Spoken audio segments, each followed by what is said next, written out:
Welcome to Tenor Tech, where I solve the problems you didn't even know you had. You begin by signing into Roblox using the Passkey method. This authenticates you without a password. Once signed in, go straight to Settings, then Account Info, and Open Security. This path lets you add credentials. Make sure your verified email or phone is reachable because Roblox will require confirmation when you create a password. If you do not see security, reload the page or use a desktop browser. The desktop view exposes the full account controls you need now. You now choose Create Password in Security and type a strong, unique password. Use at least 12 characters with letters, numbers, and symbols for resilience.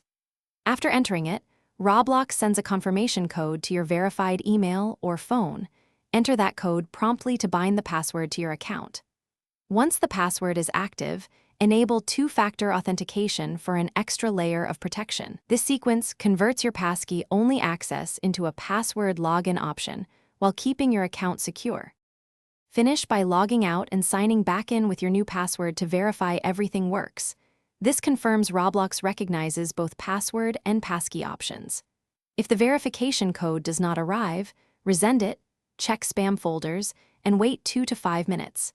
Network delays happen. If you cannot add a password because security options are missing or recovery fails, contact Roblox support and provide proof of account ownership. One key troubleshooting tip: keep your verified email and device access current to avoid. Thanks for watching. Subscribe to keep your life in tune.